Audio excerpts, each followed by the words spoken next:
Bonjour, Cheikhouna Ba. Bonjour.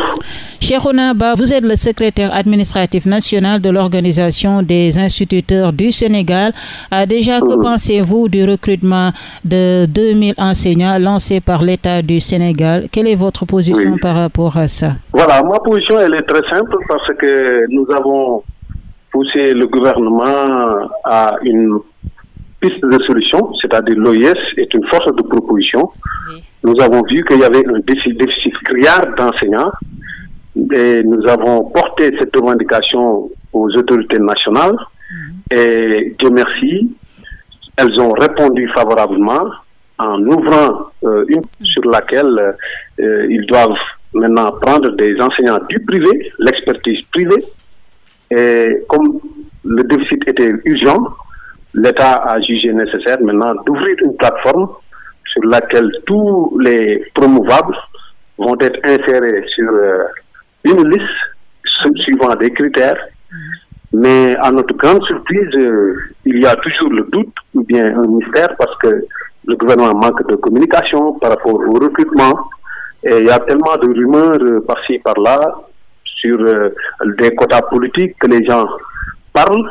Nous voulons que notre ministre de tutelle maintenant éclaire la lanterne du système éducatif sénégalais, en particulier les acteurs éducatifs, parce que vraiment c'est une créance, ce recrutement des 2000 enseignants. Oui. C'est vraiment une chose très très importante à laquelle tout le monde attend des dévolus sérieux. Mais jusqu'à présent, c'est pas encore clair. Donc, nous ne pouvons pas à quel sein se vouer, on ne sait pas à quel sein se vouer, oui. Parce que il y a surtout même à Daara-Djolof, les gens nous parlent qu'il y a des militants de partis politiques au pouvoir, maintenant qui sont recrutés sans diplôme. Donc tout ça, c'est des rumeurs et seule la communication de notre ministre de tutelle va éclairer la lanterne à tous les Sénégalais. Et d'après les valeurs intrinsèques qu'il a fait montre depuis notre connaissance, en l'occurrence notre ministre Bamba Girassi, donc vraiment, il serait très, très judicieux d'éclairer la lanterne aux Sénégalais, d'ouvrir des portes de communication, donc pour que le doute vraiment ne persiste pas dans le système éducatif. D'accord. Vous voulez la publication de la liste des présélectionnés ou bien qu'est-ce que vous voulez exactement par rapport à ça? Parce que déjà, dans chaque structure de concours, de quoi que ce soit, il y a d'abord une ouverture. On ouvre d'abord le concours. Maintenant, on modifie maintenant les critères sur lesquels l'État se base pour recruter les candidats. Maintenant, ils l'ont fait en se mettant comme hier le critère d'âge, parce qu'il y a même beaucoup de gens qui criaient ce critère d'âge, mais les syndicats avaient vraiment la même position que l'État, parce que c'est un bon critère. Donc le critère d'âge est résolu, parce qu'ils ont arrêté jusqu'à 35 ans, c'est bien. En plus de cela, l'État aussi a réglé le problème du nombre. Il a proposé 2000. Donc, comme c'est un plan triennal ou quinquennal, c'est déjà bien. Tout ça, nous tombons d'accord sur le principe. Mais il manque de communication. Parce que certains disent que j'ai reçu un SMS, d'autres attendent deuxième SMS. Mais c'est comme dans l'informel.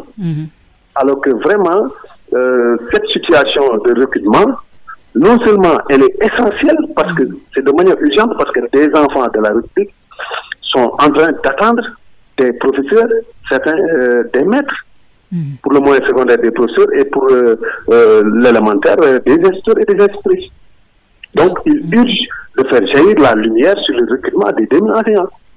Surtout qu'il y a des accusations gravissimes de quotas politiques, qui est une rumeur qui provient de responsables politiques, parce qu'il y a des choses qui sont virales, qui sont à la porte de tout le monde. Parce que dans ce Sénégal-là, tout ce que tu fais, donc sera entendu, parce que nous sommes dans un village planétaire dans lequel presque toutes les concessions sont interdépendantes. Ce qui se passe ici à Mekhe est entendu à Dakar, ce qui se passe à Dakar est entendu à Tokyo, en France, et aux États-Unis et partout dans le monde. Donc, il est bon que notre ministre de tutelle fasse toute la lumière sur le recrutement, les tenants et les aboutissants. C'est ça que nous demandons. D'accord. Cheikhouna, est-ce que le recrutement en fait de 2000 enseignants, est-ce que ça va régler le problème de déficit d'enseignants que vous avez tant décrié? Merci madame. Ça c'est une très bonne question. Oui. Donc ça c'est une proposition de l'État. Nous l'accueillons avec les deux bras. C'est une bonne proposition. Mais je ne dirais pas que c'est l'arbre qui cache la forêt, mais c'est loin des attentes, parce qu'au moment où je vous parle, nous sommes dans un déficit qui dépasse les 5 000. L'État a proposé un plan triennal, c'est-à-dire un recrutement d'année en année, jusqu'à 3 ans, ou bien dans un plan quinquennal, jusqu'à 5 ans. Donc, pour résorber tout le gap d'enseignants. Actuellement, si vous allez dans le Pékès, ou bien si vous allez dans le Kaolack, ou bien si vous allez à Ngalal, ou partout au Sénégal, il y a des élèves qui manquent d'enseignants. Il y a ce qu'on appelle les classes multigrades. Il y a toutes les multigrades au Sénégal. Et ça tue non seulement l'effort des enfants, mais l'enseignant aussi sera fatigué. Et les syndicats sont là pour non seulement protéger les enfants, mais protéger aussi les acteurs, c'est-à-dire les enseignants. Vous ne pouvez pas avoir 3 cours dans une même classe. 3 cours. Ça, c'est un déficit d'enseignants qui fait ça. C'est ce qu'on appelle les classes à double flux, ou bien les classes multigrades. Classes multigrades. Vous avez C1, CI, CP, vous avez des combinaisons d'étapes, c'est ce qu'on appelle les combinaisons d'étapes. Ça anéantit l'effort de l'enseignant. Et ça, c'est pas bien dans le monde où on parle de l'éducation pour tous, on parle de la scolarisation école pour tous. Oui. Mais ça aussi, c'est 2 poids 2 mesures. Alors qu'à Dakar, chaque élève a un enseignant et chaque cours aussi est dévolu à un enseignant. Ça aussi, disons que ça biaise le principe d'équité, ça biaise le principe de l'égalité de toutes les chances. Cheikhouna, actuellement, quels sont les problèmes majeurs des instituteurs au Sénégal que vous rencontrez quotidiennement dans votre travail? Oui, bon, nos problèmes sont d'une mosaïque. Oui. Nous avons en longueur de journée une série de revendications qui nous proviennent à la base. Et nous saluons au passage aussi le courage de notre secrétaire général national, le François Babacar Bengra. Pourtant, il est appelé par rapport à des situations d'avancement automatique. Il y a des lenteurs administratives à en finir. Les lenteurs administratives, lenteurs aussi dans le traitement des dossiers. Les dossiers stagnent au niveau du secrétariat général du gouvernement, dit-on. Et il y a aussi des rejets internes qui ne se justifient pas. C'est pourquoi je vous dis que, comme disait Indira Gandhi, ce qui est à la base, c'est la communication. À chaque fois qu'il y a des difficultés, l'autorité en charge des affaires sociales doit donner une communication pour éclairer la lanterne de ses administrés. C'est ça le problème. Nous vivons de lenteurs administratives, mais aussi la situation des décisionnaires reste entière. Les décisionnaires, jusqu'à présent, ils attendent la signature d'un décret qu'ils ne comprennent pas les tenants et les aboutissants. Les enseignants aussi, par rapport à les avancements, à les rappels, au rappel, toujours ça retarde. Ça retarde jusqu'à présent. Et ensuite, sur le plan de la qualité de l'éducation aussi, nous avons des problèmes, non seulement du déficit dont vous parlez dès l'entame de votre propos, il y a le déficit d'enseignants, mais en plus du déficit d'enseignants, la qualité aussi de l'enseignement. Il faut que le système aussi soit revu. Notre système date de plus d'un siècle. C'est un système, le système de Senghor est toujours là. Le système qui a vu naître vraiment les précurseurs de l'indépendance. Nous sommes toujours dans le même système. Alors que le monde évolue. Nous sommes dans un monde où les changements, les hommes sont en perpétuelle mutation.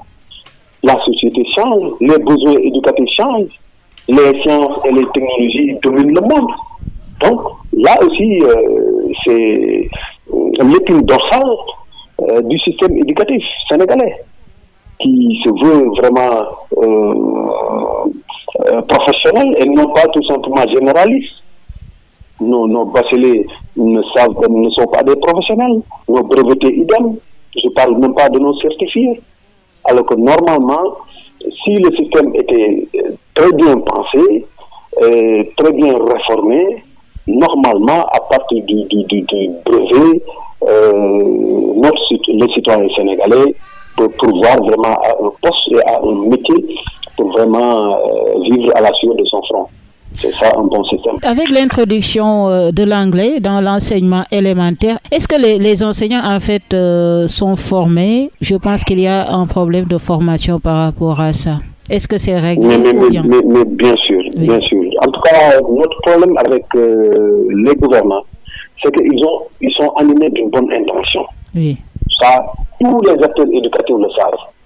Il y a une bonne intention de satisfaire la puissance publique, c'est-à-dire les populations. Mais à chaque fois qu'ils émettent des idées, la mise en œuvre pose problème. Ou bien les procédures par lesquelles ils passent maintenant leurs propositions font défaut. C'est ça notre problème.